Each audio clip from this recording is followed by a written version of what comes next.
برادران اسلام، اللہ پاک نے اپنے پیارے حبیب نبی رحمت صلی اللہ تعالیٰ علیہ وسلم کو ہر چیز کا علم عطا فرمایا اور تمام مخلوقات میں سب سے بڑا عالم اللہ پاک نے اپنے محبوب کو بنایا۔ یہی وجہ ہے کہ نبی رحمت صلی اللہ تعالیٰ علیہ وسلم ما کان و ما یکون کا سارا علم رکھتے ہیں، اور نبی کریم صلی اللہ تعالیٰ علیہ وسلم کی یہ بھی شان ہے کہ وہ غیب بتانے میں بخل نہیں کرتے۔ جو نبی رحمت صلی اللہ تعالیٰ علیہ وسلم کو اللہ پاک نے علم عطا فرمایا ہے، حضور صلی اللہ تعالیٰ علیہ وسلم اس علم کا اظہار فرماتے ہیں۔ حضور صلی اللہ تعالیٰ علیہ وسلم کی یہ بھی بہت بڑی خوبی ہے کہ قیامت تک آنے والے ہر قسم کے فتنوں سے نبی پاک صلی اللہ تعالیٰ علیہ وسلم نے اپنی امت کو مطلع فرما دیا۔ صحیح مسلم کی حدیث پاک کا مفہوم ہے، نبی کریم صلی اللہ تعالیٰ علیہ وسلم ارشاد فرماتے ہیں کہ اس سے پہلے عمل کر لو کہ کہیں وہ دور نہ آ جائے کہ جب فتنے جو ہیں وہ اندھیری رات کی طرح آئیں گے، یعنی اتنے فتنے آئیں گے جیسے اندھیری رات کے اندر کچھ نظر نہیں آتا۔ حضور نے فرمایا اس قدر فتنے آئیں گے کہ بندہ پہچان نہیں کر سکے گا کہ حق کون ہے اور باطل کون ہے۔ دوستان محترم، موجودہ دور بھی انہی ادوار میں سے ایک دور ہے جن کو حضور نے فتنوں کا دور قرار دیا ہے، اور آج کل کے دور میں بھی مختلف فتنے اور ان فتنوں کا ہم سامنا کر رہے ہیں۔ اور ان فتنوں میں سے ایک فتنہ جو آج کل بہت زیادہ اٹھا ہوا ہے، کئی لوگ اہل بیت کرام کی تنقید صحابہ کی محبت کا سہارا لے کر رہے ہیں، اور کئی اہل بیت کی محبت کا سہارا لے کر صحابہ کی تنقید اور صحابہ کرام کو برا بھلا کہہ رہے ہیں۔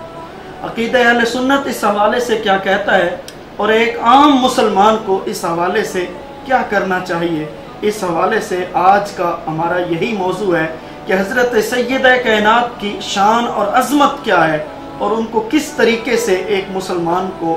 ماننا چاہیے، اور اسی طرح حضرت سیدنا صدیق اکبر رضی اللہ تعالی عنہ کے حوالے سے مسلمانوں کا کیا نظریہ ہونا چاہیے اور آپ کی عظمت کیا ہے۔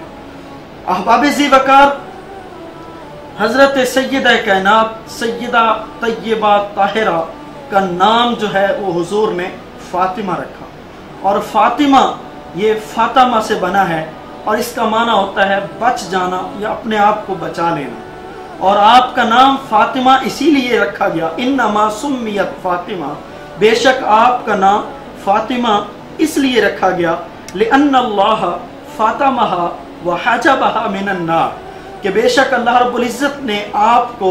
جہنم کی آگ سے محفوظ کر لیا، اور ایک روایت کے مطابق یہ ہے کہ اللہ رب العزت نے آپ سے محبت کرنے والوں کو بھی جہنم کی آگ سے محفوظ کر لیا۔ یہی وجہ ہے کہ آپ کا نام بچپن سے ہی فاطمہ رکھ دیا گیا۔ آپ کا ایک نام بطول بھی ہے، اور بطول بطل سے بنا ہے، جس کا قرآن میں بھی ذکر موجود ہے، وَتَبَتَّلْ إِلَيْهِ تَبْتِيلًا۔ اس کا معنی یہ ہوتا ہے کہ الگ تھلگ ہو کے ایک جگہ بیٹھ کر قرآن کو پورے انہماک سے پڑھنا۔ سیدہ کائنات کا لقب جو ہے وہ بطول ہے۔ اس کا معنی اور مفہوم یہ ہوا کہ حضرت سیدہ کائنات دنیا داری و ما فیہا سے بالکل مبرہ و منزہ تھی، اور آپ کو کسی چیز کی، دنیاوی کسی چیز کی حاجت تک نہ تھی۔ باغ فدق کے مطالبے کے اب باب میں کئی لوگ اسی بات کو وہ لے کر کہتے ہیں کہ سیدہ کائنات تو دنیا داری کا مطالبہ کرنے کے لیے گئی، تو میں بتانا چاہتا ہوں کہ سیدہ کائنات کا تو لقب ہی بطول ہے، اور جس کا لقب بطول ہو اس کو دنیا کی کسی چیز کی حاجت ہی نہیں ہوتی، وہ دنیا سے مبرہ و منزہ ہوتی ہے۔ دنیا و ما فیہا سے بالکل وہ ہستی جو ہوتی ہے جس کا نام ہی بطول ہو، وہ دنیا و ما فیہا سے بالکل مبرہ و منزہ ہے۔ دوستان محترم، حضرت سیدہ کائنات کا ایک لقب جو ہے وہ زہرا بھی ہے، اور زہرا کا معنی ہوتا ہے پھول، لِأَنَّهَا زَهْرَةٌ لِمُصْطَفَى، چونکہ حضرت سیدہ کائنات نبی رحمت صلی اللہ تعالیٰ علیہ وسلم کے لیے پھول تھی، بلکہ میں تو یوں کہوں گا کہ گلشن نبوت اور باغ نبوت کا ایک گلشن جو تھا اس کا نام حضرت سیدہ زہرا تھا۔ کون حضرت سیدہ زہرا پاک، جن کی عظمت کا اندازہ ہم اس بات سے لگا سکتے ہیں کہ سورہ کوثر کا شان نزول پڑھیے، نبی رحمت صلی اللہ تعالی علیہ وسلم کے پیارے شہزادے کا جب وصال ہوا تو ایک لائن نے جب کہا کہ معاذ اللہ نبی کریم صلی اللہ تعالی علیہ وسلم ابتر ہو گئے، بے اولاد ہو گئے، تو اللہ پاک نے سورہ کوثر نازل فرمائی اور فرمایا اِنَّا أَعْطَيْنَاكَ الْكَوْثَرَ، اے محبوب یہ تو آپ کو ابتر کہہ رہا ہے لیکن ہم نے تو آپ کو صاحب کوثر بنایا ہے۔ إِنَّ شَانِئَكَ هُوَ الْأَبْتَرُ، اے محبوب جو آپ کا دشمن ہے وہ ابتر ہے، آپ ابتر تو نہیں ہیں۔ اللہ پاک نے حضور کو صاحب کوثر بنایا اور حضور نے فرمایا کہ ہر کسی کی نسب اور نسل جو ہے وہ ان کے بیٹوں سے چلتی ہے، میرا نسب میری بیٹی فاطمہ کی اولاد سے چلے گا۔ تو جن کو نبی رحمت صلی اللہ تعالی علیہ وسلم نے اپنے نسب کا مالک بنایا اور لوگوں کی اولاد بیٹوں سے چلتی ہے، اللہ پاک نے اور نبی رحمت صلی اللہ تعالی علیہ وسلم نے اپنے نسب کو سیدہ کائنات کی طرف منسوب کر کے پیغام دیا کہ لوگوں میں صاحب کوثر ہوں، اور جو صاحب کوثر کی نہر ہیں وہ حضرت سیدہ کائنات ہیں۔ کون حضرت سیدہ کائنات سیدہ فاطمہ الزہرا، جن کو نبی پاک صلی اللہ تعالی علیہ وسلم نے فرمایا فاطمہ تو بضعۃ منی، فاطمہ میرے جگر کا ٹکڑا ہے۔ حضرت سیدہ کائنات وہ ہستی ہیں کہ نبی کریم صلی اللہ تعالی علیہ وسلم کی بارگاہ میں جب حاضر ہوتی تو بڑے بڑے لوگ حضور کے پاس آتے، لیکن حضور کسی کے استقبال کے لیے کھڑے نہیں ہوتے تھے، لیکن جب سیدہ کائنات حضور کے پاس حاضر ہوتی تو نبی رحمت صلی اللہ تعالی علیہ وسلم اپنی جگہ سے کھڑے ہو کر ان کا استقبال فرمایا کرتے۔ وہ حضرت سیدہ کائنات جو نبی کریم صلی اللہ تعالی وسلم کے جگر کا ٹکڑا ہے، جن کو حضور صلی اللہ تعالی علیہ وسلم نے اپنی جان کہا ہو۔ اور مباہلہ کی آیت کو پڑھ کر دیکھیے، آیت مباہلہ میں نساؤنا و نساءکم، اس میں کیا ہے؟ آیت مباہلہ میں پڑھ کر دیکھیں، قُلْ تَعَالُوا نَدْعُوا أَبْنَاءَنَا وَأَبْنَاءَكُمْ وَنِسَاءَنَا وَنِسَاءَكُمْ، اے محبوب ان سے کہہ دیجئے کہ تم اپنی بچوں کو بلاؤ، ہم اپنے بچوں کو بلاتے ہیں، تم اپنی عورتوں کو بلاؤ، ہم اپنی عورتوں کو بلاتے ہیں۔ تو آیت مباہلہ جب نازل ہوئی تو مباہلہ کے لیے جس خاتون کو منتخب کیا گیا، نساءنا جن کو کہا گیا، وہ حضرت سیدہ کائنات سیدہ فاطمہ الزہرا ہی تو ہیں۔ دوستان محترم، کون حضرت سیدہ زہرا پاک، جن کی عظمت، جن کی شان قرآن بیان کرتا ہے، انما یرید اللہ لیذہب عنکم الرجس اہل البیت ویطہرکم تطہیرا، آیت تطہیر جن کی شان کو بیان کر رہی ہے۔ قل لا اسألکم علیہ اجرا الا المودۃ فی القربى، حضور فرما رہے ہیں کہ میں صرف اور صرف تم سے یہی چاہتا ہوں کہ میرے قریبیوں سے محبت کرنی ہے۔ وہ حضرت سیدہ کائنات جو بچپن سے لے کر حضور کی ظاہری وصال تک حضور کے ساتھ رہی، ہر وقت نبی رحمت صلی اللہ تعالی علیہ وسلم کی معاون ثابت ہوئی، اور ہر موقع پر نبی رحمت صلی اللہ تعالی علیہ وسلم کی دل جوئی کے لیے سب سے بڑھ کر اپنا کردار ادا کرتی رہی، جن کے بارے میں علامہ محمد اقبال نے تو کہا تھا کہ مریم از یک نسبت عیسیٰ عزیز، از سے نسبت حضرت زہرا عزیز، بنوے آن تاجدار حل عطا، مرتضی مشکل کشا شیر خدا۔ اقبال تو کہہ گئے کہ مریم از یک نسبت عیسیٰ عزیز، حضرت مریم وہ صرف حضرت عیسیٰ علیہ السلام کی ایک نسبت کی وجہ سے عزیز ہیں، از سے نسبت حضرت زہرا عزیز، تین نسبتوں سے حضرت سیدہ کائنات کو اللہ پاک نے فضیلت عطا فرمائی۔ نور چشم رحمت للعالمین، امام اولین و آخرین، وہ رحمت للعالمین کی آنکھوں کا بھی نور ہے، وہ جو امام اولین و آخرین ہیں۔ دوستان محترم، یہ کن آنکھوں کا نور ہیں؟ وہ آنکھیں جن کے بارے میں خدا کہے ما زاغ البصر وما طغى، ما زاغ البصر وما طغى کی آنکھوں کا بھی اگر کوئی نور ہے تو وہ حضرت سیدہ کائنات ہیں۔ پھر فرمایا بانویاں تاجدار حل عطا، مرتضی مشکل کشا شیر خدا، وہ تاجدار حل عطا کی زوجہ ہیں، اور وہ کون ہیں؟ مرتضی مشکل کشا شیر خدا ہیں۔ دوستان محترم، پھر فرمایا مادریاں مرکز پرکار عشق، مادریاں کاروان سالار عشق۔ حضرت سیدہ زہرا پاک کی شان اقبال بیان کرتے ہوئے کہتا ہے کہ لوگو فاطمہ الزہرا کو عام عورت مت سمجھنا، مادر اگر ماں کی حیثیت سے دیکھا جائے تو مادر عام مرکز پرکار عشق، وہ ماں ہیں عشق کے ایک مرکز کی، عشق کے ایک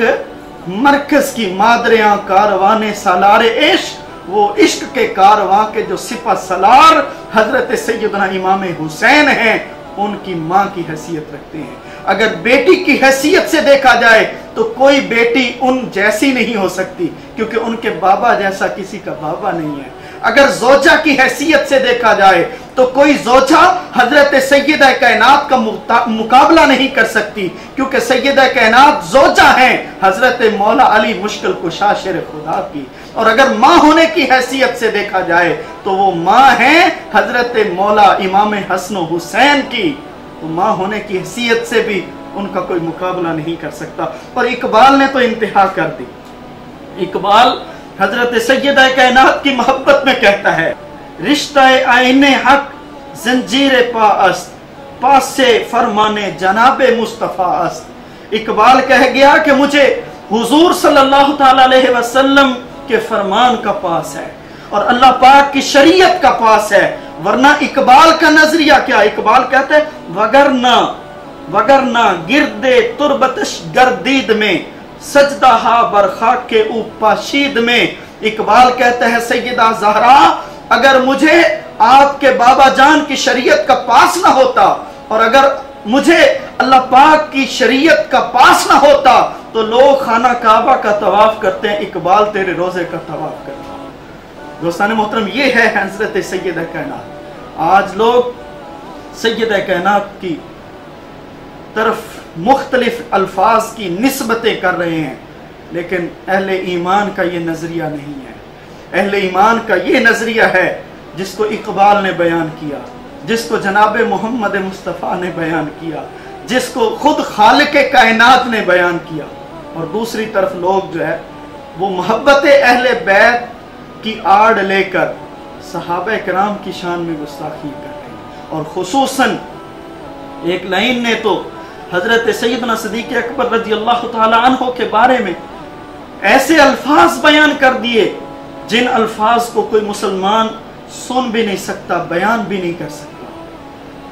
العیاذ باللہ، اللہ پاک ایسے لوگوں سے ہمیں محفوظ رکھے۔ سیدنا صدیق اکبر کی شان نبی رحمت صلی اللہ تعالی علیہ وسلم خود فرماتے ہیں۔ حضور فرماتے ہیں کہ جیسے حضرت سیدنا خلیل اللہ ابراہیم علیہ السلام ہیں، وہ اللہ کے خلیل ہیں، حضور فرماتے ہیں میرا خلیل جو ہے وہ حضرت سیدنا صدیق اکبر رضی اللہ تعالی عنہ، جن کی شان قرآن بیان کرتا ہے والذی جاء بالصدق وصدق به اولئک هم المتقون۔ یہ وہ ہستی ہیں جنہوں نے حق لانے والوں کی تصدیق کی، اور سب سے پہلے تصدیق کر کے ایمان اور حلقہ ایمان میں داخل ہونے والی شخصیت اور ہستی کا نام حضرت سیدنا صدیق اکبر رضی اللہ تعالیٰ۔ ان کی حیات کا مطالعہ کریں تو ہر وقت وہ ہمیں نہ صرف وہ خود بلکہ ان کا پورا خاندان، ان کے والد، ان کی والدہ، ان کے بیٹے، ان کی بیٹیاں، پورا خاندان جو ہے وہ ہر وقت خدمت مصطفیٰ میں تھا۔ اگر ان کی وہ ہجرت والا واقعہ دیکھا جائے، حضور صلی اللہ تعالی علیہ وسلم کے کبھی آگے چلتے ہیں، کبھی پیچھے چلتے ہیں، کبھی دائیں اور کبھی بائیں چلتے ہیں۔ سیدنا صدیق اکبر سے حضور نے پوچھا تھا کہ ابو بکر ایسا کیوں کرتے ہو؟ تو عرض کرتے ہیں آقا میری جان آپ کی جان پر قربان ہے۔ وہ سیدنا صدیق اکبر جو اپنی جان مصطفیٰ کریم کی جان پر قربان کر رہے ہیں، وہ حضرت سیدنا صدیق اکبر رضی اللہ تعالیٰ عنہ، جن کے بارے میں حضور نے تو فرما دیا، حضور نے فیصلہ کر دیا۔ حضور نے فرمایا من اراد منکم ان ینظر الی ابراہیم۔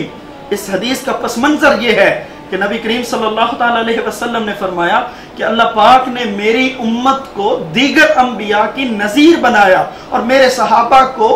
ما قبل انبیاء